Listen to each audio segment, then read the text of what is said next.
자, 이번 시간부터는 고려 사회를 살펴볼 건데요. 고려 사회는 신라나 조선에 비해서 그닥 주목받지 못한 측면이 있습니다. 실제로 이제 연구자 숫자도 좀 적고요. 그렇지만 고려 또한 475년이라고 하는 약 이제 500년 가까이 지속된 왕조이기 때문에 이렇게 500년 지속할 수 있었다는 건 그 나름의 체제를 갖추고 있었고 운영 원리를 가지고 있었다라는 거죠. 그래서 이번 이제 이 고려 강의들은 여러분들이 고려 사회가 신라나 조선과 다른 특징이 무엇인가 여기에 주목을 하면서 들어주시면 좋겠습니다. 먼저 첫 번째로 고려의 성립 과정을 설명을 드리도록 하겠습니다. 신라 말에 지방에서 호족들이 성장을 하게 되고요. 이 호족들이 이제 세력을 키워가면서 결국은 신라라고 하는 국가를 부정하고 새로운 국가, 즉 후백제와 후고구려를 성립을 하게 됩니다. 이러면서 이제 후삼국 시대라고 하는 분열의 시대에 접어들게 되죠. 자, 후백제를 세운 견훤은요, 원래 신라 상주 출신의 군인이었습니다. 그래서 이 서남 지역에 이제 그 지역을 지키려고 갔다가 그 지역 주민들의 어떤 호응을 얻게 되고 그러면서 거기를 그 주민들의 호응을 발판으로 해서 완산주를 거점으로 도읍으로 삼고 그리고 후백제를 건설을 하게 됩니다. 이 지역은 이제 워낙 물자가 풍부한 지역이었던 거고 그 다음에 그 견훤 자체가 군인이었기 때문에 군사적인 우위를 바탕으로 해서 후백제를 건설할 수 있었던 거죠. 신라를 부정하고 나라를 세웠기 때문에 당연히 견훤은 철저하게 신라에 대한 적대적인 정책을 펴게 됩니다. 가장 대표적인 게 927년에 견훤이 경주로 들어가서 경혜왕을 자살하게끔 합니다. 그리고 이제 경순왕을 새롭게 옹립하고 돌아오게 되는데요. 이 사건이 바로 그 후백제가 가지고 있었던 신라에 대한 적대적인 그 행위의 대표적인 사례라고 할 수 있습니다. 자, 그리고 후고구려를 세우는 궁예는요. 삼국사기에 의하면 그 왕족, 신라 왕족의 자식이다라고 나오는데 실제로는 그 아버지가 누구인지에 대해서는 어떠한 기록에도 명확하게 나오지 않습니다. 그래서 헌안왕의 아들이다, 또는 경문왕의 아들이다, 또는 심지어는 이제 진골귀족의 자식일 것이다라고 하는 이제 다양한 견해들이 나오고 있습니다. 그 궁예는 태어날 때부터 이제 불길하다라고 해서 왕이 죽이라고 했는데 유모가 차마 죽이지 못해서 데리고 나오는 과정에서 손가락으로 눈을 찔러서 한쪽 눈을 실명을 하게 되고 이제 그래서 이제 우리가 궁예하면 이제 한쪽 눈에 안대를 한 모습을 떠올리게 되죠. 자, 그리고 궁예는 10대 시절에는 이제 사찰에서 성장을 하게 되고요. 그래서 아마 이런 불교 사상이 뒤에 이제 여러 가지 영향을 끼치는 것 같습니다. 그리고 이제 그 당시에 주변에서 이제 양길이라고 하는 사람이 호족으로서 이름을 날리고 있었는데 이 양길의 밑에 들어가서 이제 세력을 키우게 됩니다. 그래서 이제 철원을 거점으로 해서 이제 송악까지 가서 송악을 이제 수도로 삼아서 후고구려를 세우게 되죠. 그리고 이제 이 후고구려는 마진, 태봉, 다시 뭐 이런 식으로 이제 나라 이름을 바꾸게 되고 수도도 철원으로 한 번 더 옮기게 됩니다. 그리고 무엇보다도 이제 이 그 궁예는 자기 자신이 이제 미륵의 화신이고, 그 다음에 그 관신법을 할 수 있다라고 해서 이 관신법이라는 걸 통해서 결국 호족들을 이렇게 견제를 하게 됩니다. 이게 이제 실제로는 신하들로부터 궁예를 버리게 하는 이제 역할을 하게 되는 거고요. 또 하나는 이제 이 부역이나 세금을 좀 백성들에게 과하게 부과를 해서 결국 이제 민심을 잃게 되는 이런 상황에 또 처하게 됩니다. 결국 신하들에 의해서 왕위에 쫓겨나게 되고 도망가던 궁예는 백성들에게 맞아서 사망을 했다. 이렇게 이제 기록이 나오고 있습니다. 궁예 또한 신라 왕족의 후손이었는데 그 버림을 받았다라고 하는 이런 기록들을 통해서 보면 당연히 고구려 또한 신라에 대해서는 적대적인 정책을 폈다라는 것을 짐작을 할 수가 있습니다. 자, 궁예 밑에서 성장한 사람이 왕건이었고요. 왕건은 원래 이제 송악 출신이었던 거고 그 해상 무역을 바탕으로 해서 경제적인 그 기반을 가지고 있었습니다. 그래서 궁예 밑에서 성장을 했던 왕건은 궁예가 실정을 통해서 쫓겨나게 되자 신하들의 추대를 통해서 이제 왕에 오르게 되고 그래서 고려라고 하는 새로운 나라를 건설을 하게 되고요. 그 다음 해에 자기의 그 세력 기반이었던 송악으로 옮겨서 이제 그 천도를 하게 됩니다. 그래서 이제 왕건 같은 경우는 궁예나 견훤하고 다르게 신라에 대해서는 우호적인 정책을 펴게 됩니다. 이게 이제 가장 큰 차이점이라고 할 수 있습니다. 자, 이렇게 해서 이제 후백제, 고려, 신라 이렇게 이제 후삼국 시대를 접어들게 되는데요. 실제로 신라는 이미 후백제나 후고구려의 공격을 받아서 많은 영토를 이제 이미 상실을 했기 때문에 더 이상 뭐 위협적인 존재는 아닙니다. 그래서 결국 후삼국 통일은 후백제와 고려의 싸움이다라고 볼 수 있는 거고요. 특히 이제 고려 입장에서는 후백제를 견제하기 위해서 신라와의 친선 관계에 주목을 하게 됩니다. 그래서 이제 앞서 설명드린 대로 왕건이 신라에 대해서 그 우호적인 관계를 정책을 가지고 우호적인 그 정책을 폈던 것도 이제 이러한 이유가 있었던 거죠. 자, 그러다 보니까 후백제의 견훤은 고려와 신라가 이제 서로 연합하는 것을 차단을 해야 되겠죠. 그래서 이제 이 공산, 즉 대구 지역에 공격을 하게 되는 거고, 이 공산 전투에서 이제 견훤이 승리하면서 견훤이 더 위쪽에 있는 안동, 즉 이제 고창 지역을 공격을 하게 됩니다. 근데 이 고창 전투에서는 이번엔 이제 왕건의 군대가 승리를 하게 되고요. 이 고창 전투의 승리는 결국 경상도 지역을 고려가 장악을 하게 되면서 결국 전체적으로 보면 후삼국 통일에서 우위를 점하게 되는 그런 계기가 된 전투라고 할 수 있습니다. 자, 한편 후백제 내부의 사정을 좀 살펴보면요. 후백제에서 견훤은 이제 그 왕위를 자기 넷째 아들에게 넘겨주려고 했는데, 그러자 첫째 아들이었던 신검이 여기에 대해서 반발을 하게 되고 아버지 견훤을 금산사에다가 유폐를 시킵니다. 그래서 이제 견훤은 금산사에서 탈출을 해서 이제 그대로 왕건에게 기부를 하게 되는 거고요. 요 시기에 마찬가지로 신라 또한 이제 경순왕이 신라를 이제 고려 왕건에게 바치게 됩니다. 그리고 이제 그 이듬해 936년에 이제 일리천과 황산에서 후백제와 고려의 마지막 전투가 일어나게 되고, 여기서 고려가 승리를 함으로 인해서 결국 후삼국의 통일을 이루게 됩니다. 자, 왕건은 이제 왜 이제 궁예나 견훤이 아닌 왕건이 후삼국을 통일할 수 있었을까라고 하는 부분을 보면 아마 포용 정책 이런 부분들에 이제 주목을 해볼 만하다고 생각이 됩니다. 당시 이제 지방에서 각 호족들이 세력을 키우고 있었고 자리를 잡고 있었기 때문에 결국은 이런 호족들을 어떻게 포용하느냐, 내 편으로 만드냐, 이것이 하나의 관건이었던 거죠. 그래서 궁예는 일단은 이제 그 주변에 그 각 지방 사람들에게 이제 성을 내려주는, 그러니까 사성 정책을 통해서 관계를 맺어가게 되고요. 또 하나는 이제 중요하게 호족의 딸들과 혼인을 하면서 이 혼인 정책을 통해서 호족과 통합 정책을 펼쳐나가게 됩니다. 그러면서 한편으로는 이 호족 세력을 견제해야 되기 때문에 호족의 자제를 중앙으로 올려서 일정 기간 머물게 하는 기인 제도를 실시하게 되고요. 그 다음에 이제 중앙의 관료 중에서 지방에 연고가 있는 사람은 그 지방에 내려보내서 지방의 풍속을 단속하게 하는 사신관 제도도 실시를 하게 됩니다. 그러니까 대표적으로 이제 신라의 마지막 왕이었던 경순왕, 그러니까 김부가 이제 기부를 해왔었던 거기 때문에 김부를 다시 경주의 사신관으로 임명했던 거죠. 이게 가장 대표적인 사신관 제도의 사례라고 할 수 있습니다.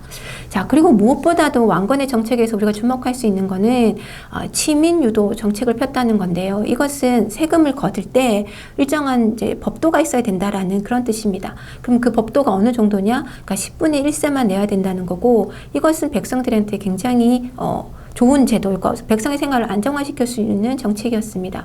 뿐만 아니라 백성들이 이제 부유를 위해서 이제 흑청제도 같은 것도 두었기 때문에 민심이 이제 왕건을 많이 따르게 되었던 거죠. 그리고 이제 발해 유민을 받아들일 뿐만 아니라 이제 후백제나 신라의 지배층들도 맞아하게 됩니다. 이렇게 이제 포용 정책을 실시했기 때문에 그런 부분들이 왕건이 정책을 펴나가는데 유리했다라고 보입니다. 그리고 또 하나는 이제 고려라는 국호에서 보이는 것처럼 왕건은 고구려 계승 의식을 표방했기 때문에 당연히 발해를 멸망시켰던 거란에 대해서는 적대적인 의사를 표현을 하게 되고, 그 다음에 이제 이 북진 정책을 펴기 위한 서경을 중시하게 됩니다. 그리고 이러한 이제 그 왕건이 실시했던 정책들을 후대 왕들이 이렇게 잘 지켜줬으면 좋겠다라는 이런 명분하에 훈요 10조라고 하는 어떤 지침서 같은 거를 남기게 되는데요.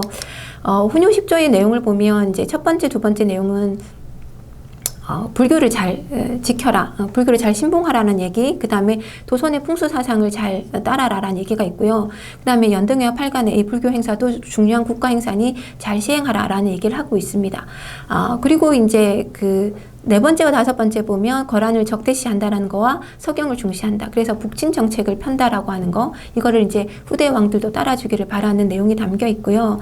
이 훈요 10조 중에서 가장 이제 논란이 되는 게 사실은 뭐였냐면 이 8조항인데요.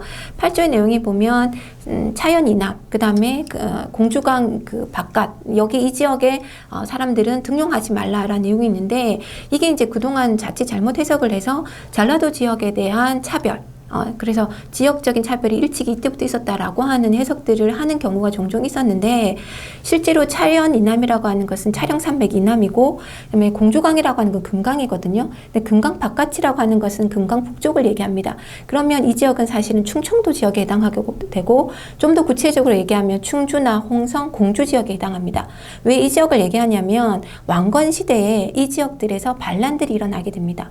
그러다 보니까 왕건 입장에서는 이 지역에 사람들이 있을 때는 조심하라고 하는 경계를 이렇게 기록에 남겨뒀던 거죠. 그래서 이거를 이제 뭐 지역 차별에 대한 인식이다라고 하는 것은 후대의 잘못된 해석이라고 여러분들이 이해를 하시면 좋겠습니다.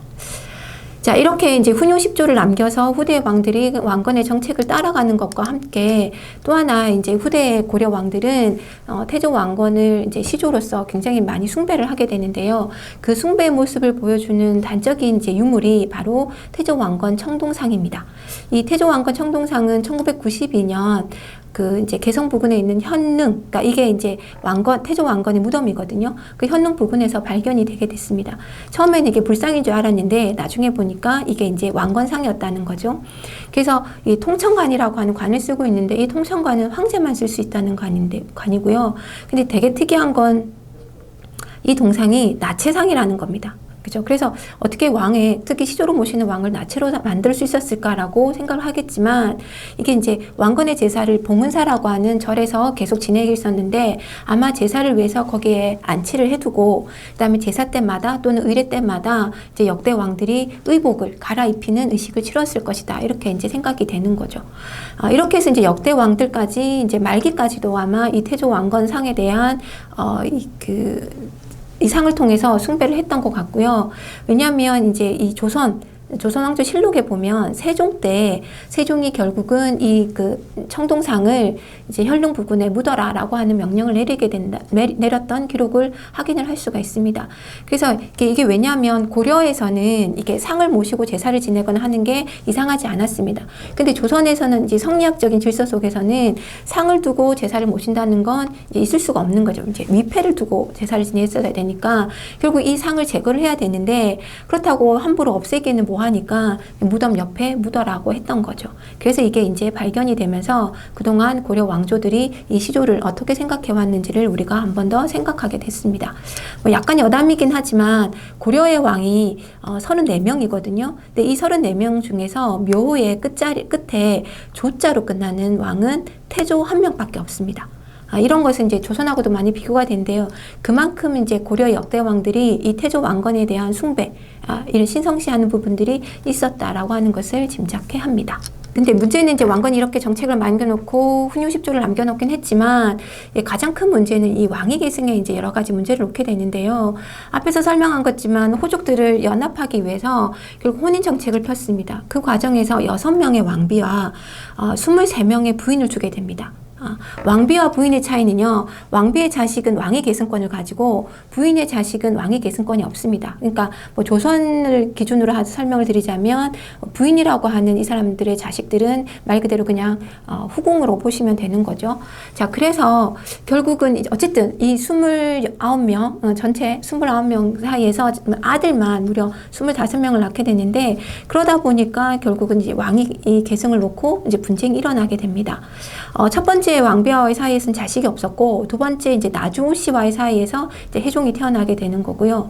그런데 이제 문제는 이 나주호 씨는 그 왕비들 중에서 가장 한미한 가문의 출신의 왕비였습니다. 그러니까 이제 외척이 가장 약한 거죠. 그래서 혜종이 즉위할 경우에 혜종을 뒷받침해 줄 만한 외척 세력이 약했던 겁니다. 더더군다나 세 번째 왕비인 춘조유 씨의 경우에는 가장 이제 세력이 컸던 집안인지라 이제 대비가 됐던 측면이 있었던 거죠. 자, 그럼에도 불구하고 왕건은 훈요 10조에서도 얘기하듯이 적자가 상속해야 된다라고 하는 원칙을 세우게 되고, 그 원칙에 따라서 결국 이 혜종을 왕위에 올리게 됩니다. 자, 그랬더니 아니야 다를까 혜종이 왕위에 오른 다음에 이 왕규라고 하는 사람이 혜종을 암살을 하고 자기가 왕위를 차지하려고 합니다. 그렇지만 혜종은 그 사실을 알고도 왕규를 제거를 하지 못합니다. 자, 그런 상황 속에서 혜종은 이제 즉위한 지 3년 만에 사망을 하게 되고요. 자, 그 뒤를 이어서 이제 충주시, 배다른 동생인 충주유 씨의 소생인 정종이 즉위를 하게 됩니다. 정종은 이제 말 그대로 이 그 왕규 세력을 진압을 시키게 되고, 신하들의 추대라고 하는 형식을 통해서 왕위에 오르게 됩니다. 그래서 이제 정종도 이제 뭔가 왕권을 강화시켜 나가는 정책을 펴고자 하지만 사실은 제4년 만에 사망을 하기 때문에 제대로 된 정책을 펴기가 어려웠던 거죠. 자, 이 정종을 이어서 이제 4대 광종이 왕이 오르게 됩니다. 그래서 광종의 이제 과제는 결국은 이 왕권을 안정화시키는 게 최대의 과제가 되는 거죠. 자, 그래서 이제 왕권을 안정시키기 위한 여러 가지 정책들을 펴게 되는데 그 중에 하나가 노비안건법입니다. 즉, 불법으로 이제 양민을 노비로 만든 경우에 그 노비들을 다시 양인으로 만든다는 거죠. 이 노비라고 하는 존재는 결국에 호족들이나 공신 세력들에게 갔을 경우에 결국은 그 농업 생산력뿐만 아니라 군사력이 되는 거죠. 그래서 이 호족이나 공신들에게는 굉장히 중요한 자산이 되는 거였습니다. 반면에 호족과 공신 세력이 커지게 되면 왕권은 약화될 수밖에 없는 거죠. 그래서 이 노비들을 다시 양인으로 만들므로 인해서 호족 세력을 약화시키고 왕권을 강화할 수 있는 이 정책이 되었던 겁니다. 그리고 또 하나는 이제 후주 출신의 쌍기라고 하는 사람을 통해서 과거를 실시하게 되는데요. 이 과거라고 하는 것도 이제 새로운 인재를 등용하는 거죠. 그러니까 기존에 있었던 공신이나 호족 세력들을 등용하는 게 아니라 광종이 정책을 펴기에 알맞은 새로운 인재들을 등용하게 되는 겁니다. 그러면 이 세력들이 결국 기존의 공신이나 호족 세력들을 견제할 수 있는 세력이 되는 거죠. 그래서 이 또한 과거제 또한 왕권을 강화시키는 역할을 했다라고 할 수 있습니다. 그리고 이제 광종은 연호도 사용하고 스스로를 이제 황제라고 칭하면서 이제 황제국을 표방을 하게 됩니다. 그런데 이제 광종은 이제 이렇게 이제 왕권이 좀 안정화되고 난 다음에 960년 이후부터는 이 공신 세력에 대한 대대적인 숙청을 단행을 하게 됩니다. 그래서 이제 한편에서는 이런 숙청을 단행하는 모습을 통해서 그 광종이 좀 독단적인 정치를 행했다라고 평가하기도 합니다. 자, 그리고 이제 광종의 뒤를 이어서 경종이 즉위를 하는데요. 경종은 즉위 초반에 광종 때 이제 숙청을 당했거나 정치적 화를 입었던 그런 공신들 세력에 대해서 정치적 보복을 할 수 있는 기회를 다시 제공을 해버리게 됩니다. 그래서 다시 이제 정치적으로 좀 혼란을 겪게 되는 거죠. 그래서 결국은 이 이제 광종과 경종대를 거치면서 왕권이 안정되는 것 같지만 이 안정이라고 하는 것은 이제 계속 지속될 것이냐 말 것이냐 또는 이제 결국은 고려 사회를 어떻게 체제적으로 안정화시킬 것이냐라고 하는 과제를 남겨두게 됩니다. 이번 시간에는 고려의 통치 체제가 마련되는 과정과 그 특징을 살펴보겠습니다. 그 왕건이나 그 광종 같은 경우에는 이제 제도들을 통해 가지고 정비를 하고 있었는데요. 그러다 보니까 이제 안정적인 국가 통치를 위해서는 체계적인 제도가 마련이 되어야만 했습니다. 자, 그래서 성종은 이제 그 최숙노의 건의를 받아들여서 유교를 정치 이념으로 삼아서 통치 체제를 마련을 하게 됩니다.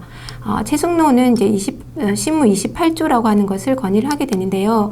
그 내용에서 보면 이제 뭐라고 얘기하냐면 불교를 행하는 것은 몸을 닦는 근본이고 유교를 행하는 것은 나라를 다스리는 근원이다 라고 얘기하면서 현재는 나라를 다스리는 것이 지금 해야 할 일이다 라고 얘기를 하고 있습니다. 그래서 이러한 내용을 건의를 받아들여서 성종도 유교를 정치 이념으로 활용을 하게 됩니다. 자, 신무 28조의 내용은 이제 핵심적으로는 불교 폐단에 관한 지적, 그 다음에 민생제도 문제, 그 다음에 사회제도를 어떻게 만들 것이냐 이런 내용들을 담고 있는데요. 몇 가지 이제 예를 들면서 한번 설명을 드려보도록 하겠습니다. 이 7조에 보면 수령을 파견해서 백성들을 어떻게 이익을 되게 하라라고 하는 내용이 있는데요. 실제로 그래서 이 말에 따라서 성종 때 지방에 시미목을 두게 되고 지방관을 파견을 하게 됩니다. 자, 그리고 이제 11조에 보면 예악, 시서, 가르침, 그 다음 군신 부자의 도리는 마땅히 충국을 본받아야 된다라고 얘기를 하고 있습니다. 그래서 성종 때는 중앙에는 국자감을 두고 지방에 향교를 두어서 유교 교육을 진흥을 시키게 됩니다. 그런데 여기에 이제 최숙노가 단서를 하나 붙이기를 거만화 의복과 같은 제도들은 굳이 중국 제도를 따를 필요가 없다라고 얘기를 하고 있습니다. 그래서 이제 성종이 이제 그 중앙 관제를 정비를 하는데 중국의 삼성육부를 모방을 해서 이성육부로 고려에 맞게끔 이제 새롭게 독자적으로 마련을 하게 됩니다. 이게 이제 이런 내용들을 반영한 것이다라고 볼 수 있는 것이고요. 그 연등회와 팔관회를 하는데 이것이 이제 백성들에게 너무 큰 고역이다라고 이제 최숙노가 지적을 하고 있습니다. 그래서 성종은 이제 잠시나마 연등회와 팔관회를 중지하기도 했습니다. 이뿐만 아니라 그 성종은 이제 그 왕건이 만들어놨던 그 규율 정책이었던 그 흑창을 좀 더 확대해서 의창으로 개편을 하게 되고요. 물가를 조절하는 기구인 상평창을 설치를 하게 됩니다. 이제 이렇게 해서 이제 민생의 안정에도 여러 가지 노력을 하게 되는 거죠. 자, 그리고 이제 뒤를 이어서 현종 때에 가게 되면 현종은 이제 도병마사라고 하는 최고 의결기구를 설치를 하게 되고, 그다음에 지방을 이제 12목이 아닌 전국을 단위로 해서 5도 양계로 나누게 됩니다. 그래서 지방 제도도 정비를 하게 됩니다. 자, 이렇게 정비된 고려의 통치제도의 특징을 한번 살펴보도록 하겠습니다. 앞서 설명한 대로 당나라의 삼성육부라고 하는 이 중앙관제체제를 모방을 해서 고려에 맞게끔 이성육부로 제도를 변화를 시켜서 적용을 하게 됩니다. 그 중에서도 특히 중서문화성에 있었던 그 문화시중을 중심으로 해서 문화시중을 하여금 전체적인 국정을 총괄하고요. 이게 또 하나의 이제 특징이 되는 거고, 중서문화성의 이제 낭사와 어사대를 로 구성이 되어 있는 대관을 이제 조직을 하게 됩니다. 이 대관들의 역할은 무엇이냐면 왕에게 이제 상소를 한다거나, 왕이 이제 어떤 명령을 내렸을 때 부당할 경우에 거기에 대한 거부권, 이걸 이제 봉박이라고 하고요. 그 다음에 이제 그 관리들을 임용하는 인사권들을 가지고 있습니다. 자, 그리고 이제 그 대신 아까 재신하고 추밀이로 구성이 되어 있는 도병마사와 식목도감을 두게 되는데요. 이 특히 도병마사 같은 경우에는 고려에만 존재하는 독자적인 기구로서 국방이나 군사 이런 이제 중요한 사항들을 결정하는 최고 의결 기구였습니다. 이게 이제 원나라 간섭기에 가게 되면 도평의사사로 이름이 바뀌게 되는데, 이거는 이제 격이 그만큼 이제 떨어지게 되는 것이죠. 그리고 이제 식목도감 같은 경우는 말 그대로 법제와 이제 격식들을 마련하는 기구로 운영이 되었습니다. 그리고 이런 중앙통제체제뿐만 아니라 지방을 이제 그 성종이 만들었던 12목에서 5도 양계 체제로 바꾸게 되는데요. 그 5도는 말 그대로 이제 전반적인 일반적인 군현을 이제 총괄하는 이제 5도를 두게 되는 거고, 그다음에 군사적으로 요충지인 이제 북쪽이나 동쪽, 그래서 북계와 동계에는 양계를 설치하게 됩니다. 그래서 이 5도에는 안찬사를 파견을 하게 되고요. 그다음에 이 5도 아래에는 지방관이 파견되는 군현이 주어지게 되고, 그 다음에 이제 이 그 양계에는 이제 그 병마사가 파견이 되게 됩니다. 그 지방관이 파견되는 군현뿐만 아니라 지방관이 파견되지 않는 이제 속현이 존재를 하게 되는데요. 실제 이제 자료들을 보면 지방관이 파견되는 군현보다 속현이 훨씬 더 많은 그 수를 차지하고 있는 걸 확인을 할 수가 있습니다. 그 속현 같은 경우에는 이제 주변에 있는 군현의 지시를 받게 되고, 그 지시를 받아서 향리가 독자적으로 이제 실무적인 행정들을 돕맡아 하게 됩니다. 그래서 고려사회에서는 이 향리의 역할이 굉장히 중요하게 등장을 하게 되는 거죠. 자, 그리고 이제 이런 일반적인 군현 외에 특수 행정기구로서 향, 부곡, 소가 존재를 합니다. 향과 부곡 같은 경우는 통일신라에서도 이미 존재를 했던 거고요. 이 소가 고려 시기에 이제 새롭게 등장을 하게 됩니다. 이 부분은 이제 경제 제도를 설명할 때 좀 더 구체적으로 설명을 드리도록 하겠습니다. 자, 그다음에 이런 지방 제도를 바탕으로 해서 이제 군사 제도가 마련이 되는데요. 지방에 이제 그 일반 군현이 있었으니까 그 일반 군현을 기반으로 해서 이제 주현군이 두어지게 되는 거고, 당연히 이 주현군은 이제 농민들이 이제 군역을 지게 되는 겁니다. 그리고 그 지방관이었던 수령이나 향리가 이들을 이제 통솔을 하면서 군대를 운영을 해가게 됩니다. 그래서 이제 군대 운영이라는 측면에서 보면 그 각 지방별로 좀 독자성이 있었다라고 하는 게 고려의 특징이 되는 거고요. 그 다음에 이제 양계에는 이제 주진군이 두어지게 되는데, 이 주진군은 이제 남도에서 이 양계 지역으로 이제 이주된 사람들, 그리고 여진이나 거란에서 이제 이렇게 옮겨온 사람들, 이민 온 사람들, 이런 사람들 주축으로 해서 꾸려지게 됩니다. 그리고 중앙에는 이제 그 국왕을 보호하는 친위부대로서 이군이 두어지게 되고, 수도 방위를 하는 유기도 두어지게 됩니다. 이게 이제 군사제도의 특징이 되는 거고요. 자, 이렇게 체제가 마련됐으니까 이제는 이 체제를 운영할 수 있는 인재가 필요하겠죠. 그래서 이제 관리를 등용하는 제도를 마련하게 되는데, 지난번 시간에 광종 때 과거제도가 실시되었다는 말씀을 드렸습니다. 우리가 보통 과거제도라고 얘기하면 시험을 통해서 선발을 하는 거죠. 그래서 이제 이 과거제도는 문과, 그 다음에 잡과, 승과가 있었는데, 이 고려의 과거제도를 조선의 과거제도랑 비교를 해보면 차이점이 뭐냐면 문과가 없고 이제 승과가 존재한다는 차이점이 있습니다. 그리고 우리가 일반적으로 과거 시험이라고 얘기하면 당연히 이제 문과를 기본으로 하게 되고, 문과 중에서도 재수가는 뭐냐면 논리적으로 쓰는 겁니다. 즉 어떤 이제 정책에 대해서 어떤 논하시오 하면 그 정책을 이제 풀어서 쓰게 되는 거고요. 명경가라고 하는 건 이제 경전을 이제 얼마나 잘 알고 있느냐를 테스트하는 거죠. 그래서 보통 우리가 과거라고 얘기하면 재수가를 얘기한다라고 보시면 됩니다. 그 법적으로 보면 이제 양인 이상, 양인이라고 하는 것은 평민이에요. 일반 백성 이상이면 과거에 응시를 할 수가 있었습니다. 그래서 실제로 고려 사회에서는 이 양인들이 문과에 시험 보기는 좀 어려웠고요. 잡과에 이제 그 응시를 해서 관직을 받는 경우가 있었습니다. 그리고 이 과거 시험은 이제 과거를 이제 관리하는 지공거라고 하는 사람이 있고, 그다음에 그 시험 체제에서 합격한 합격자가 있겠죠. 그래서 이 둘의 관계가 흔히 말하는 자주와 문생이라고 하는 관계를 형성을 하게 되는데요. 이게 단순히 이제 학연 관계, 스승과 제자의 관계가 아니라 결국은 이게 이제 정치 세력화를 해 나가게 됩니다. 그래서 이제 고려 말에 가면 이 자주 문생이 통한 정치 세력화가 굉장히 심각한 폐단을 낳는다라고 하는 지적도 나오게 됩니다. 자, 이렇게 과거를 통해서 인재를 선발하는 방식도 있지만 또 하나 고려 사회에서는 이제 시험을 보지 않고 관직에 나아가는 음서 제도도 있었습니다. 자, 물론 음서 제도는 모두에게 이제 개방이 된 게 아니고요. 5품 이상의 고위 관료의 자손들에게만 적용이 되는 거였습니다. 그래서 이걸 일명 문벌의 특권이라고 얘기를 하게 됩니다. 그래서 고려 사회에는 실제로는 이제 음서가 상당히 대규모로 시행이 되긴 했는데요. 관직에 나가는 측면에 있어서는 음서를 통해서 많이 진출을 하게 되지만 예컨대 이제 승진을 한다거나 특히나 이제 재상까지 간다라고 했을 경우에는 결국은 과거 시험 합격자가 훨씬 더 좀 우대를 받는 경향이 있었습니다. 그래서 관직에 나아갈 때는 아버지나 할아버지, 외할아버지의 음서를 통해서 관직에 나가게 되지만 그 관직에 나간 이후에 다시 과거 시험을 치는 경우가 좀 많았습니다. 그래서 이런 식으로 이제 하게 되고, 조선 같은 경우에도 이제 음서 제도, 즉 문음이라고 하는 게 있었는데요. 조선 같은 경우에는 이 문음이 엄청 이제 축소가 되게 됩니다. 그리고 이제 문음을 통해서 관직으로 나아가는 것을 좀 부끄럽다고 여기는 그런 경향이 보이게 됩니다. 이게 이제 고려와 조선의 차이라고 할 수 있습니다.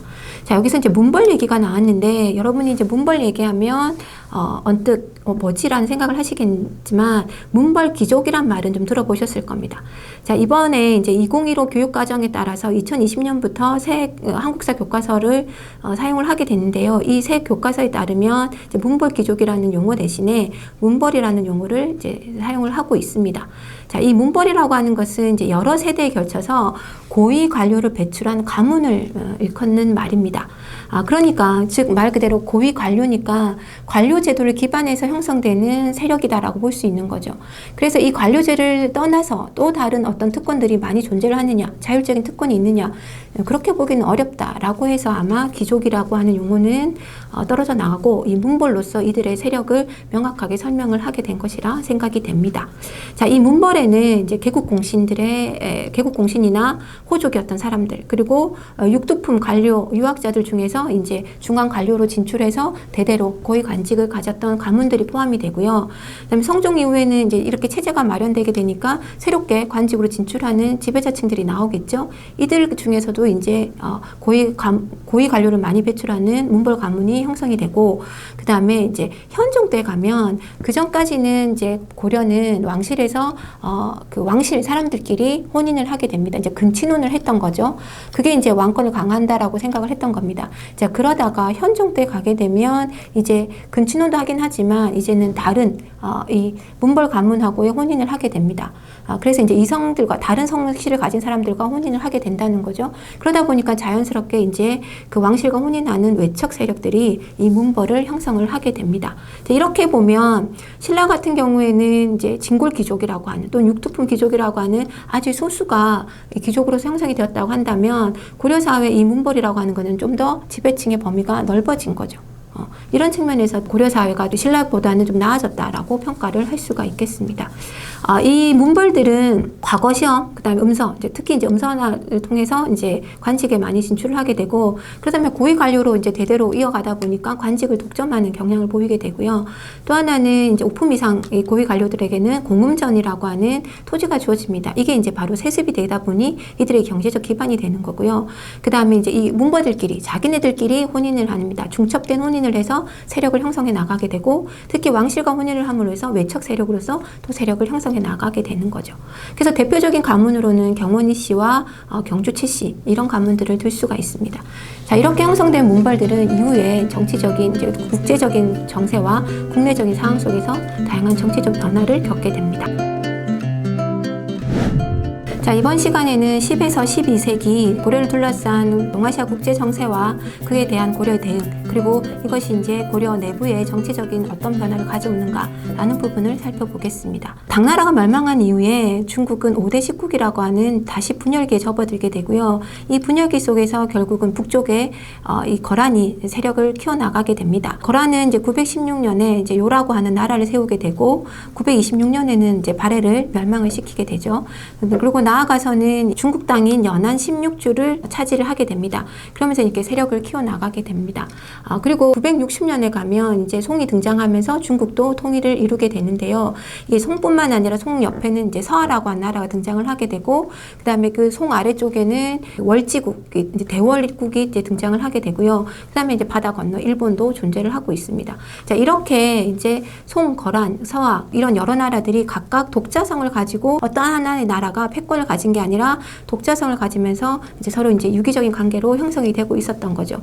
이것을 그래서 일명 다원적 국제질서라고 얘기를 하게 됩니다. 다원적 국제질서 속에서 그러니까 외교 관계는 훨씬 더 복잡해질 수밖에 없는 거죠. 그래서 그 과정에서 때로는 전쟁을 해야 되고 때로는 타협을 하면서 이 국제질서를 유지해 가게 됩니다. 고려 같은 경우에는 왕건이 고구려 계승 의식을 가지고 이제 북진 정책을 실시하면서 당연히 거란에 대한 적대적인 의사를 표현을 하고 있었던 거죠. 그러다 보니까 상대적으로 중국 한족이 세운 왕조들과의 친분 관계를 강화시켜 나가고 있었습니다. 자, 그러다가 정종 때 가면 광군이라고 한 걸 두어서 거란의 침입을 이제 막아내기도 하는데요.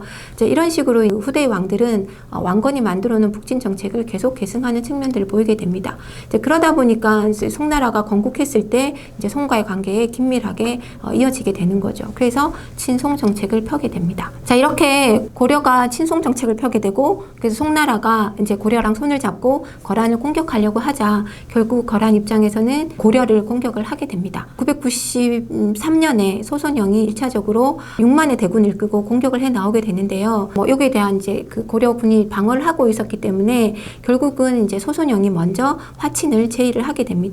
그래서 이제 이 화친할 이제 상대자로 이제 고려 왕실에서는 서희를 내보내게 되고, 그래서 소선영과 서희의談판이 이루어지게 됩니다.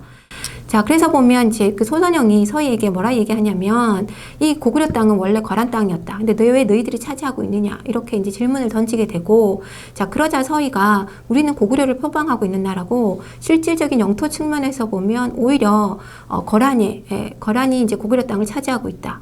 그래서 그 고구려 땅을 돌려주게 되면 오히려 우리가 거기를 성을 쌓고 길을 만들고 해서 거란과 화친을 할 수 있을 것 같다라고 답변을 하게 됩니다. 자, 그래서 이제 이 얘기로 통해서 외교적인談판을 통해서 거란하고 고려 사이에 이제 화친이 맺어지게 되는데요. 당시에 화친의 조건은 거란은 이제 송나라와의 단절, 그리고 이제 거란과의 교류를 제시를 하게 되는 거고, 일단은 이제 이 조건을 고려가 받아들이게 되고 그 조건으로 광동 6주를 이제 차지를 하게 됩니다. 그러니까 거란 입장에서는 좀 형식적이긴 하지만 고려로부터 4대 예를 받았기 때문에 침략했던 목적을 달성했던 거고, 고려 입장에서는 어쨌든 광동 6주라고 하는 새로운 영토를 차지하게 됐기 때문에 실리를 얻은 거죠. 그래서 이런 화친이 성립을 하게 됐던 겁니다. 물론 고려는 그 이후에 뭐 송나라와의 관계를 단절했냐? 그렇긴 어렵죠. 그래서 이제 암암리에 송과의 교류를 계속을 하게 됩니다. 그리고 이제 거란 입장에서도 광동 6주를 내주고 나니 이제 그 땅을 다시 회복하고 싶은 마음이 이제 설설 피어나게 되는 거죠. 자, 그래서 이제 언제쯤 이걸 다시 한번 고려를 침략할까 눈치를 보고 있다가 드디어 이제 그 고려에서 강조의 정변이 일어나게 되는데요. 이걸 이제 구실 삼아서 거란이 2차 침입을 하게 됩니다. 강조의 정변은 뭐냐면요. 간단하게 얘기해 드리면, 당시 이제 목종이 즉위를 하고 있었는데, 목종의 어머니 태우이가 이제 천추태우입니다. 그 천추태우가 김치왕과의 사이에서 이제 자식을 한 아들을 낳게 되는데, 그 아들을 이제 왕으로 삼고 싶었던 거죠. 근데 여기에 이제 강조가 반대를 하면서 정변을 일으키게 되고, 그리고는 이제 이 목종을 폐위를 시키고 현종을 즉위를 시키게 됩니다. 됩니다. 사실 이거는 고려 내부의 사건이었기 때문에 거란하고는 아무런 영향이 없는 거죠. 그런데 이제 거란 입장에서는 이 고려를 침공하고 싶으니까 이 정변을 하나의 핑계로 삼았던 겁니다. 자, 근데 이번 2차 침입은 거란의 국왕이 직접 대군을 이끌고 침략을 해오게 됩니다. 그래서 이제 결국은 이제 이 개성이 함락이 되게 되고요. 현종 같은 경우는 이제 나주 지역까지, 저 남쪽까지 피난을 가게 됩니다. 그래서 이제 거란 입장에서는 이제 왕을 쫓아서 계속 남쪽으로 내려갈 수 없었던 상황이 있었던 거고, 자칫 잘못하면 고립이 될 수가 있잖아요. 자, 그래서 이제 결국은 거란 입장에서도 큰 소득이 없는 이제 전쟁이었기 때문에 결국 화친을 하게 됩니다. 그래서 화친의 조건은 고려의 왕이 이제 입조를 한다, 즉 친히 가서 조화를 한다라는 얘기였습니다. 그래서 일단 그걸 구실로 해서 화친은 하게 됩니다. 그런데 이제 현종은 다시 돌아온 다음에 거란과의 국교보다는 송나라의 국교에 더 집중을 하게 되고요. 자, 그래서 다시 거란이 이제 약속을 이행하지 않은 고려에 대해서 3차 침입을 하게 됩니다.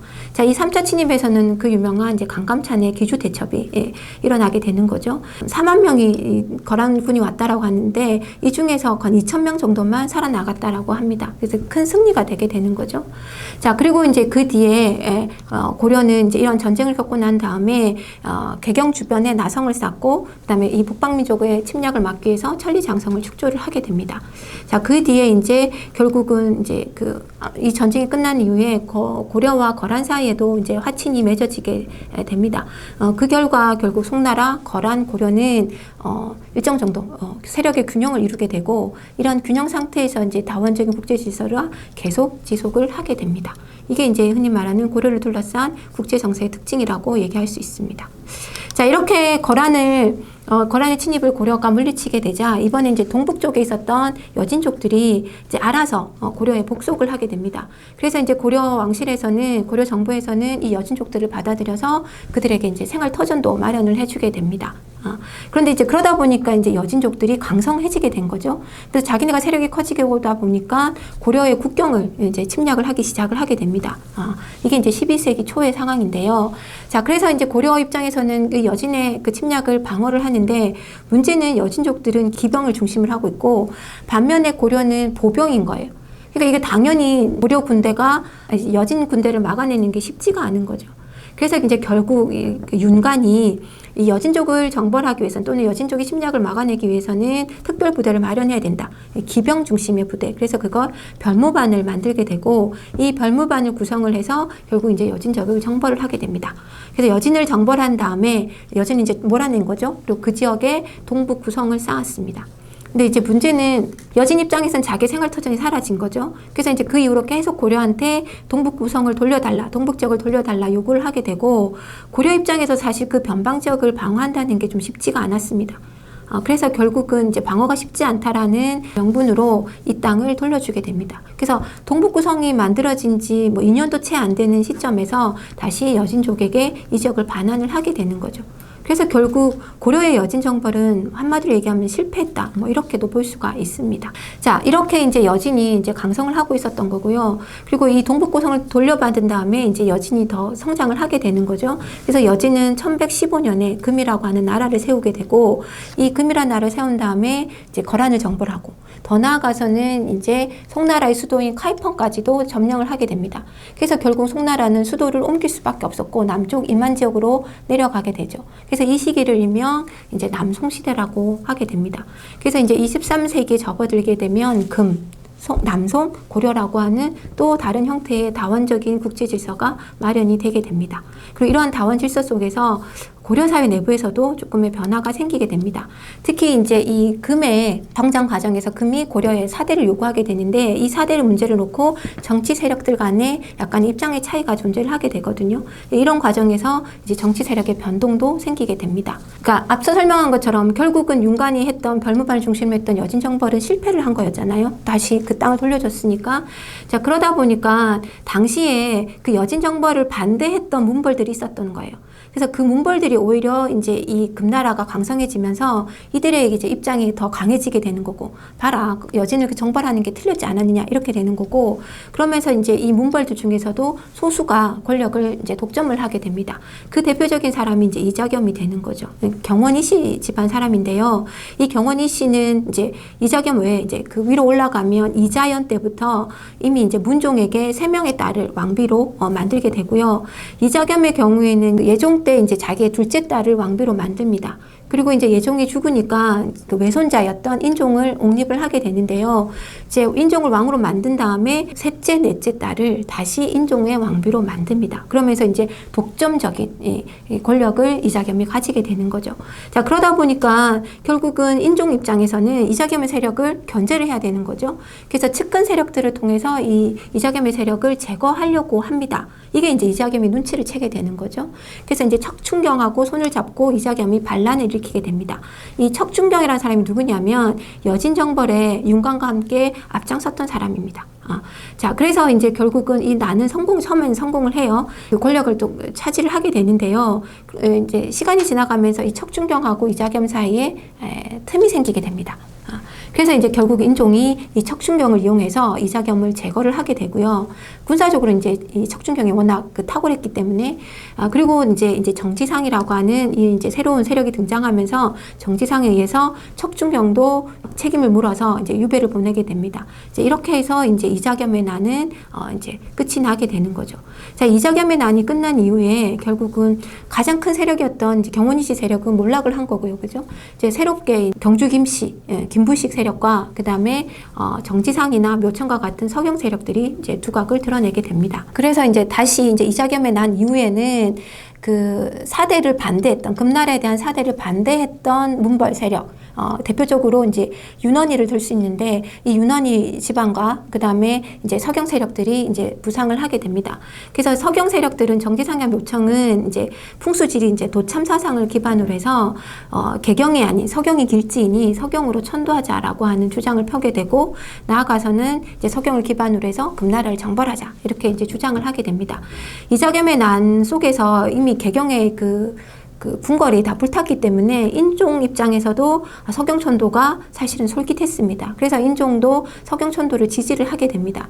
그러니까 결국은 개경에 있었던 개경 세력이었던 김부식을 중심으로 하는 문벌들이 당연히 거기에 대한 반발을 하게 되죠.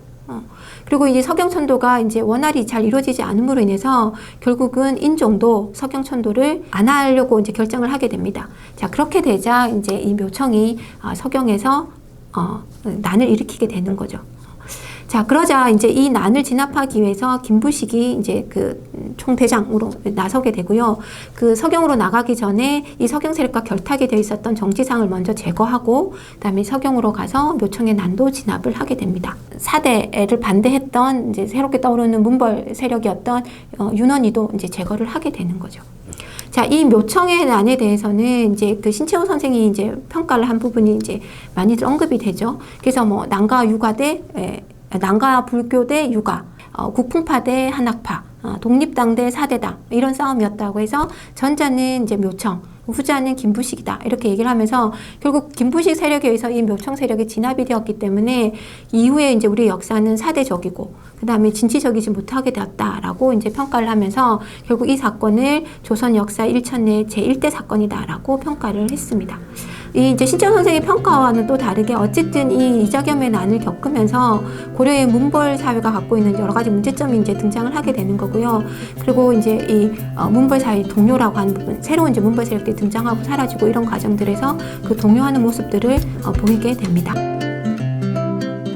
자, 이번 시간에는 고려 후기의 정치적인 변화에 대해서 설명을 드리겠습니다. 이자겸의 난과 서경천도 운동, 즉 묘청의 난을 겪으면서 이제 문벌 사회가 갖고 있는 여러 가지 문제점이 드러나게 된 거죠. 그러니까 이 독점적인 문벌 세력은 문제가 있다라고 하는 게 밝혀지게 됩니다. 그리고 이제 그 이후에 여러 문벌들 간의 이제 권력 다툼들이 일어나게 되는 거죠.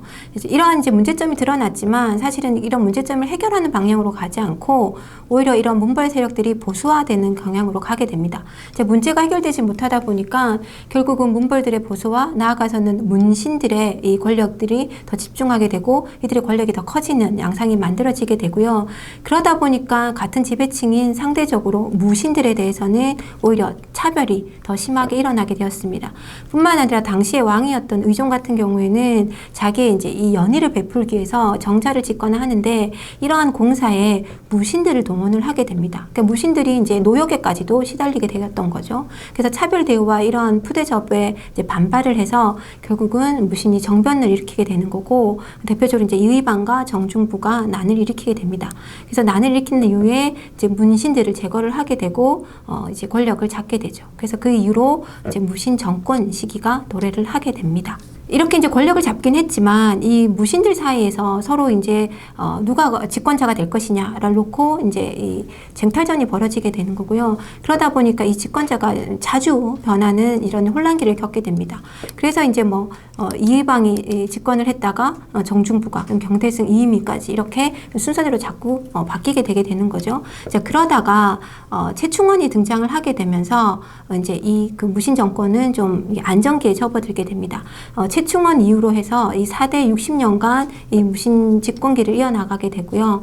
이래서 이제 이 무신 집권기라고 하는 이제 안정기에 이제 접어들게 됩니다. 자, 근데 이 무신 집권기의 또 하나의 특징이 뭐냐면, 사실 이제 무신들이라고 하는 존재, 고려의 무신은 무과를 급제한 사람이 아니잖아요. 그래서 이제 일반 이제 군인들 중에서 군공을 세워가지고 무신의 계로 이제 성장하는 또는 이제 승진하는 사람들이 많았습니다. 그래서 쉽게 얘기하면 노비 출신들도 있었고, 그러니까 이민 같은 경우는 노비 출신이었던 거죠.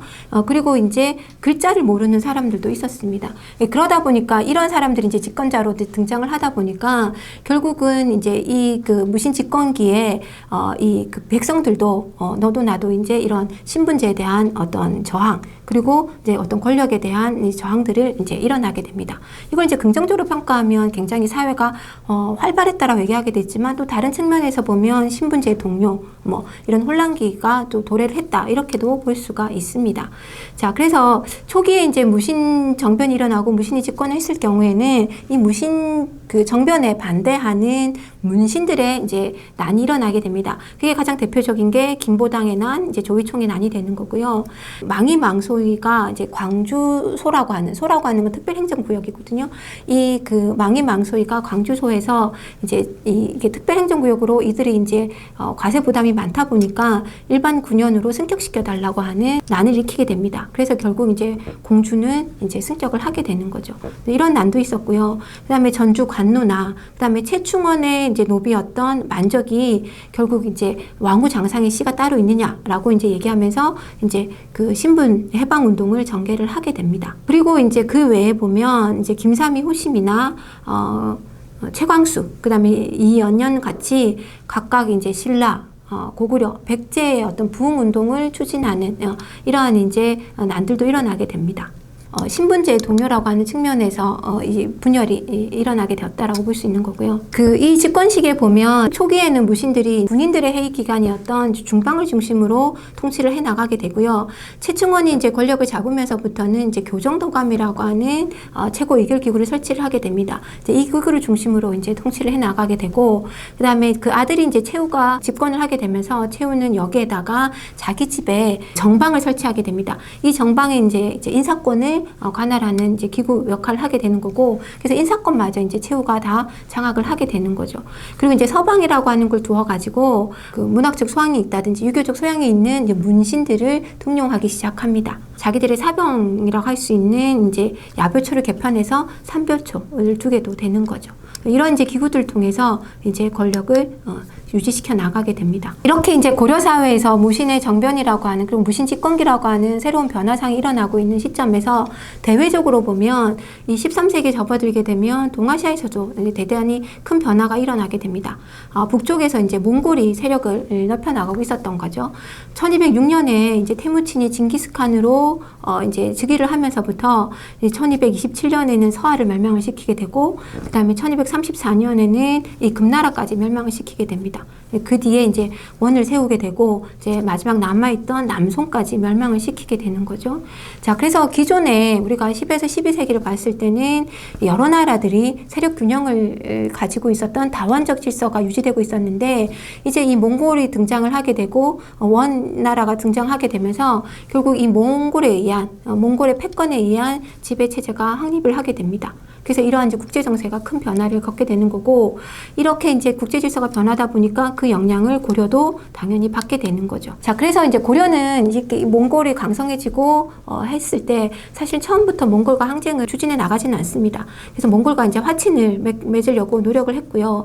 그래서 이제 몽골군과 함께 손을 잡고 강동성으로 들어온 거란군들을 공격을 하게 됩니다. 그래서 이제 서로 이제 화친을 하려고 하는데 문제는 이 몽골군의 요구가, 조공 요구가 너무 과도했다라는 거죠. 뭐 예컨대 종이 10만 장, 그다음 수달피 뭐 10,000장 이런 식의 엄청난 조공을 요구하게 됩니다. 이건 이제 고려 사회가 들어주기가 어려웠던 거죠. 그래서 사실은 이제 화친이 쉽지 않았던 거고요. 한편으로는 몽골은 자기 사신이 이제 피살당했던 것을 핑계 삼아서 이제 1231년에 이제 침입을 해오게 됩니다. 이 1231년 침입으로 사실은 고려의 북쪽 경계 지역이 완전히 무너지게 되는 거고요.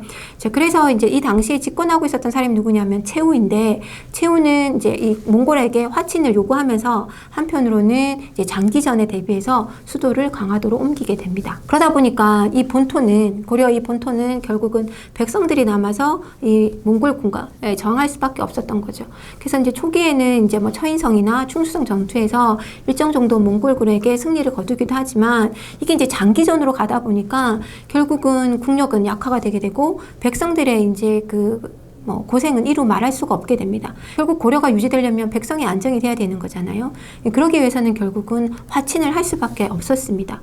그래서 이제 당시 집권이었던 이제 무신들은 최고 집권자였던 최후 같은 경우는 이제 결사항전하겠다, 끝까지 싸우겠다라고 하는 항전 의사를 표명했지만 나머지 무신들 세력들은 이건 화친을 해야 된다, 더 이상 싸우는 건 의미가 없다라고 생각을 하게 됩니다.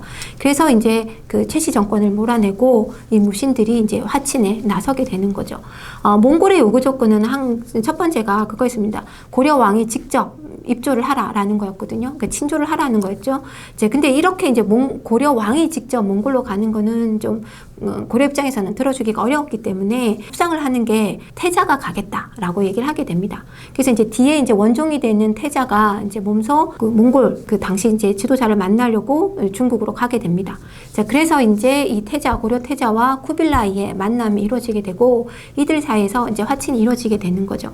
당시 이제 쿠빌라이는 사실은 아리쿠케라고 하는 형제하고 둘이 이제 이 데칸 자리를 놓고 경쟁을 하고 있는 상황이었거든요.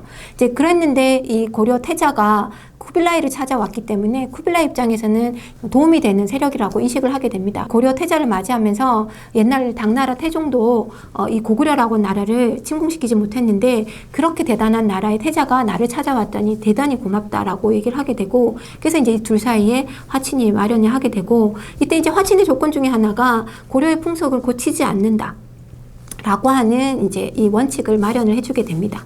그래서 이 원칙들이 나중에 이제 원나라 간섭을 받을 때도 고려가 독자성을 유지할 수 있는 하나의 근거가 되기도 했던 거죠. 자, 이렇게 해서 이제 화친을 하게 되고 왕에 오르게 되는 원종은 몽골군의 도움을 받아서 결국은 개경으로 환도를 하게 됩니다. 당연히 이 개경 환도에 대해서 반발하는 세력들이 생기게 되는 거죠. 그게 이제 최씨 정권하에서 만들어졌던 삼별초고요.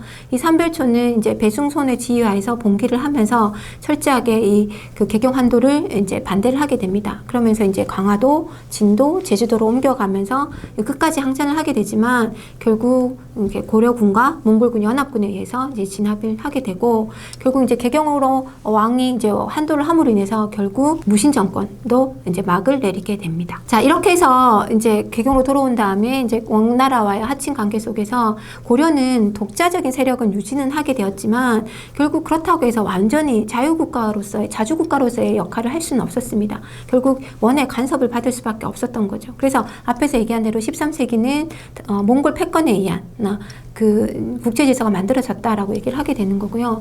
그래서 이제 첫 번째는 고려 왕인 원나라 공주와 혼인을 해서 이제 부마국으로 이제 속하게 되는 거죠.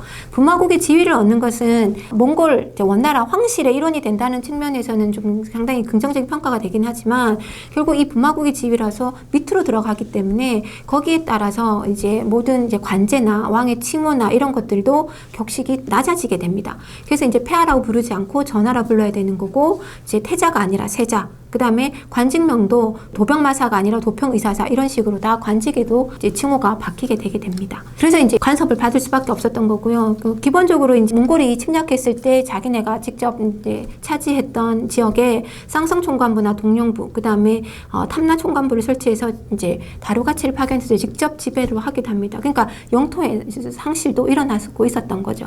뿐만 아니라 이제 일본 원정을 이제 그 고려를 통해서 주도해 나가면서 이 일본 원정을 가기 위해서 설치했던 이제 정동행성이 있는데 일본 원정이 실패했음에도 불구하고 이 정동행성을 그대로 두게 되고요. 그래서 이 정동행성에 다루가치를 파견함으로 해서 고려에 대한 이 간섭을 원고가 계속 이어나가게 됩니다. 그래서 이제 계속 내정 간섭을 받을 수밖에 없는 이런 이제 체제가 마련이 되게 되고요. 그 다음에 뭐 일본 원정뿐만 아니라 원나라는 고려한테 끊임없는 조공을 요구하게 되는 거죠. 그래서 뭐 금은, 인삼 이런 것뿐만 아니라 공료들도 요구를 하게 됩니다. 그래서 이제 우리가 잘 아는 기왕후 같은 경우가 공료로 가서 차를 대접하는 이제 공료로 생활을 하다가 이제 왕후에 발탁이 되게 되는 거죠. 자, 그리고 이제 뿐만 아니라 이제 풍속이란 측면에서도 이제 변화가 생기는데요. 이제 부마국의 지위를 받다 보니까 고려의 왕들도 몽골 풍습 그대로 변발을 하고 호복을 입게 됩니다. 고려의 몽골의 문화가 이제 유행을 하게 되고 물론 이제 몽골에도 고려의 문화가 유행을 하게 되는 거죠. 당시에 들어왔던 대표적인 음식을 하게 되면 이제 소주를 많이 얘기를 하게 되는데요. 요즘 여러분이 이제 뭐 편의점이나 이런 데 가서 사는 소주, 이건 이제 화학주니까 그 소주가 아니고 일명 이제 안동 소주라고 얘기되는 아락주라고도 불리게 되는 이 소주가 이제 이 몽골의 전통주인데요. 이게 이제 증류주예요. 그래서 이제 도수가 굉장히 높은 거죠. 그래서 이런 소주 문화가 들어온 것도 몽골 그 음식 문화의 특징이다라고 얘기를 할 수 있습니다. 그 다음에 이제 쌍화점이라고 하는 고려 가요가 있는데 이 쌍화라고 하는 게 바로 몽골식 만두를 얘기하는 거고 그래서 그 만두를 파는 만두 가게 쌍화점이 고려에 있었다라고 하는 걸 이 고려 가요를 통해서도 알 수 있습니다. 자, 이런 식으로 이제 풍속도 많이 변화를 하게 되는 거고요. 자, 그 다음에 가장 중요한 건 이렇게 원나라의 간섭을 받다 보니까 결국은 원에 붙어 있는 그러니까 친원 세력들이 형성되게 됩니다. 이걸 우리가 일명 권문세족이라고 얘기를 하게 됩니다. 그래서 권문세족에는 기존의 문벌이었던 세력들이 이제 포함이 되고요. 거기에 이제 덧붙여서 이제 역관이나 응방 출신들이 이제 부각을 하게 되는데 왜냐하면 이제 몽고말을 해야 되잖아요. 몽골말 할 수 있는 사람이 별로 없었기 때문에 이 통역하는 역관이 굉장히 지위가 높아지게 됩니다. 대표적으로 부국 출신의 역관이었던 유청신이라는 사람이 있는데 이 사람은 충렬왕 때 재상의 지위까지 오릅니다.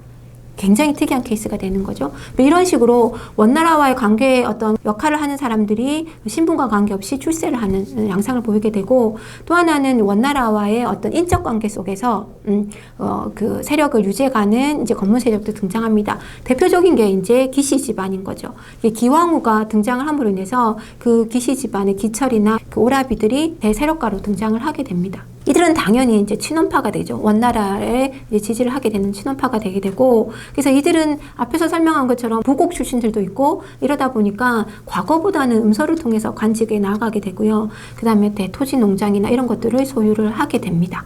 그래서 사실은 이제 이런 과정에서 몽골의 간섭을 받고 있다 보니까 어떤 독자적인 뭐 고려 국은 유지가 되게 되지만, 결국은 이 부마국 지지 속에서 원나라는 고려의 왕들을 즉위를 시켰다가 폐위를 시켰다가 이런 이제 그 역할을 하게 되는 거죠. 그러면서 고려 사회에 대한 이제 통제를 하게 됩니다. 그러다 보니까 이런 상황 속에서 이 고려 왕이 무슨 개혁을 한다라고 하는 것은 사실상 불가능에 가까웠다라고 할 수 있는 거고요. 충자 돌림의 왕들에서 보면 재위 기간이 2번 나타나는 왕들이 있습니다. 이런 왕들이 이제 뭔가 개혁을 해보려고 하다가 결국은 원나라의 부름을 받고 잠시 폐위가 됐다가 나중에 다시 재위를 하게 되는 이런 양상들이 이제 등장을 하게 된다는 거죠. 자, 그래서 이제 이런 이제 무슨 개혁이나 이런 것들은 거의 불가능한 상황에 놓이게 되고요. 결국 이제 이 고려 사회의 개혁이라고 하는 거는 24세기 중반 국민왕이 등장을 하면서 이제 실질적으로 일어나게 됩니다. 이 국민왕이 개혁을 추진할 수 있었던 근거는요, 원나라가 쇠퇴하는 것을 이제 확인을 하게 되는 거죠. 그래서 원나라가 쇠퇴하는 이 그 국제적인 상황을 잘 이용을 해야 되겠다는 생각을 하게 되는 거고, 그 다음에 또 하나는 안으로는 이제 이 권문세족들의 행포가 너무 심해졌기 때문에 이들의 이제 행포를 어떻게 막을 것이냐라고 하는 이제 그런 측면에서 개혁을 추진을 하게 됩니다. 그래서 이제 기본적으로는 권문세족은 친원파들이기 때문에 크게 보면 공민왕의 개혁은 반원 정책이다 이렇게 볼 수가 있습니다. 그래서 공민왕이 실시하는 정책은 처음 이제 변발과 호복을 벗어 던지고 이제 탁 들어오게 되는 거죠. 그것이 바로 내가 이제 개혁을 하겠다라고 하는 사인이었습니다. 정동 행성 여기를 이제 폐지를 하게 되는 거고요. 그 다음에 이제 원나라한테 빼앗겼던 국토인 쌍성 총관부를 탈환을 해서 영토도 다시 회복을 하게 됩니다. 그리고 나아가서는 이제 흔히 말하는 권문소족의 가장 대표라고 할 수 있는 이 기처를 제거를 하면서 권문세족들에게도 이제 압박을 가하게 되는 거죠. 그리고 이제 관제가 다 이제 원나라 간섭을 받으면서 격화되었잖아요. 그거를 이제 원나라 간섭 이전으로 다시 되돌려 놓게 됩니다. 이러한 이제 개혁 정책들을 쭉 펼치면서 왕권 강화를 해 나가게 되는데, 문제는 공민왕의 개혁이 이제 쭉 진행이 되었으면 좋았을 텐데, 결국은 이제 공민왕을 지지해줬던 세력이라고 할 수 있는 노국공주가 사망을 하면서 사실은 한 번의 위기가 오게 되고요. 자, 그래서 이 위기를 이제 다행히 이제 신돈을 등용하면서 신돈에게 위임 정치를 시키게 되고, 이러면서 개혁은 계속 이어나가게 됩니다. 그래서 신돈이 이제 전민변정도감이라고 하는 걸 설치를 해서 강제로 빼앗긴 토지를 원래 주인에게 돌려주고, 양인에서 노비가 된 사람들을 다시 양인으로 회복시켜주는 이런 이제 정책들을 펴게 됩니다. 이것 또한 이제 권문세족들의 세력을 약화시키는 역할을 하게 되는 거죠. 그래서 이게 굉장히 중요한 개혁 정책으로 이제 추진을 하게 됩니다. 자, 그러다 보니까 생기는 문제가 뭐냐면 당연히 권문세족들의 반발이 일어나게 되는 거죠. 그래서 끊임없이 이제 권문세족들의 반발이 일어나게 되고, 여기에 덧붙여서 국제적으로 보면 이제 홍건적이나 외구의 침략이 계속 들어오게 됩니다. 그러니까 이제 국방의 방비라고 하는 부분이 이제 굉장히 중요해지게 되는 거죠. 그러다 보니까 결국 이 공민왕의 개혁은 힘을 좀 잃게 되게 되고, 그래서 이제 신돈이 제거되면서 공민왕마저 시해를 당하게 되고, 그래서 공민왕의 개혁은 중단이 되게 됩니다. 공민왕의 개혁은 중단이 되게 되지만 결국은 공민왕 때 성략을 바탕으로 하는 이제 신진사대부를 이제 육성을 하게 됐거든요. 그래서 이 신진사대부들이 이제 하나의 성략을 기반으로 하는 정치 세력이 되어서 결국은 권문세족을 몰아내고, 그 다음에 이제 여러 가지 정치적인 제도들을 개혁하면서 이제 조선을 건국을 하게 됩니다.